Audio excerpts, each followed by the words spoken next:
Вярвам в един Бог Отец Вседържител, Творец на небето и земята, на всичко видимо и невидимо, и в един Господ Исус Христос, Сина Божий, единородния, който роден от Отца преди всички векове, светлина от светлина, Бог истинен от Бог истинен, роден, несътворен, единосъщен с Отца и чрез когото всичко е станало, който заради нас човеците и заради нашето спасение слезе от небесата и се въплати от Духа Свети и Дева Мария и стана човек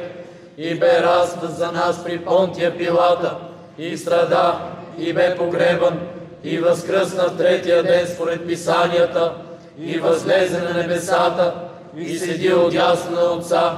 и пак ще дойде със слава да съди живи и мъртви, и царството му не ще има край.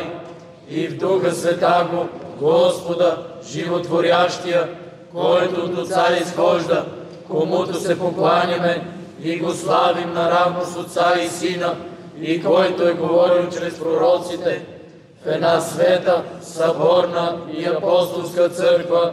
изповядваме едно кръщение за опрощаване на греховете. Чакам възкресение на мъртвите и живот бъдещия век. Амин.